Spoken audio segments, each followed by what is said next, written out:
Alright, another day. Night na pala. Another video. Let's see the video quality of the Ace Pro 2 sa gabi. Clarity mode, best for nighttime recording. Let's see if the night mode can live up to the hype. Let's go.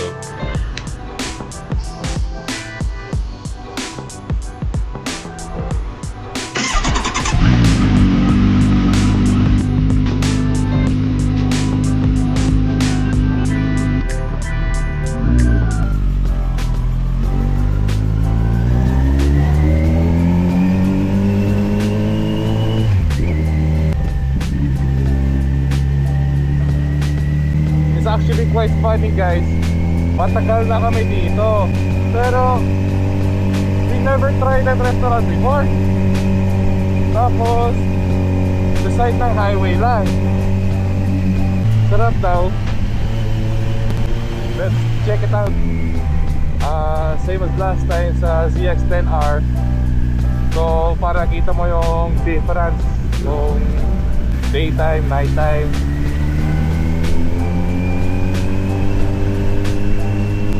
Kung remember nyo, ito yung truck, yung flat ng smoke. Dito yan. So tingnan mo, parang may one-one sa motor. Flashers. Bawa yung kulay ha guys. Para reminder lang sa viewers, huwag mo na ganyan.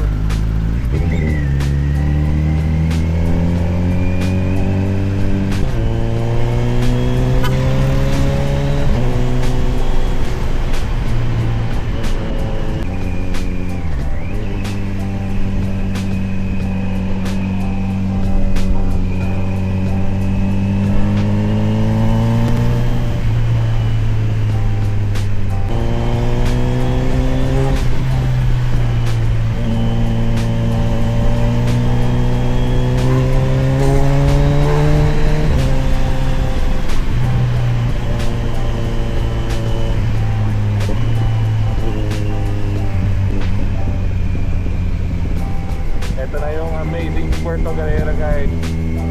Kung wala kang ilaw, oh, ganun lang. Aray, delikado. Kaya nga importante kung may motor ka, yung unang accessories dito sa buwan ng Mindoro naman, pero especially dito sa Puerto, need ng auxiliary light, additional ilaw. Tingnan mo, hindi mo nakita no, may kurbada dun, may signage lang, pero opya. Ay ibig sabihin kung basa yung kalsada o hindi mo nakita, mag-strike ka talaga. Importante, auxiliary light. Yung preference ko, ER, yung brand. Masyado mahal, pero worth it naman. Ganda kasi ang quality, malakas. Mahal maulan, mainit, walang problema yun. Ano to?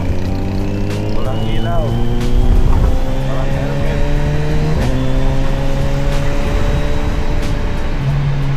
Okay, malapit na tayo guys. Pero tubig, delikado. Sabi daw yung tropa ko dito, Yogani Barbecue at shabu-shabu. Tama ba yun? Shabu-shabu. Unleashed Gyuptal or shabu-shabu. Eat, savor, repeat for $5.99 per head. Let's try natin.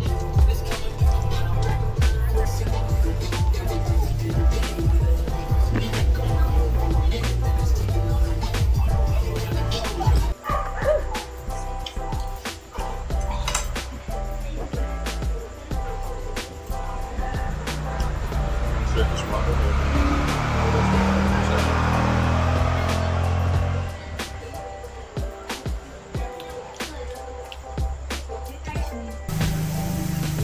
pa ng shot eh.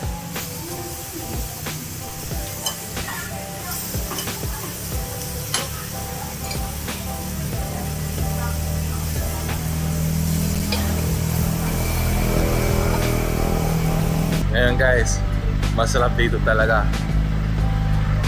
Kung dito ka sa White Beach, gusto mo ng Suncube, try mo yan dito. Sarap yan. Dito lang sa highway. Doon na yung White Beach sa 7-Eleven. Eto na. Korean jam. Sige po. Sticker daw. Alright, thank you for watching. See you with the next one. Nag-request ng Boompa daw para sa sound check. Next time, bro.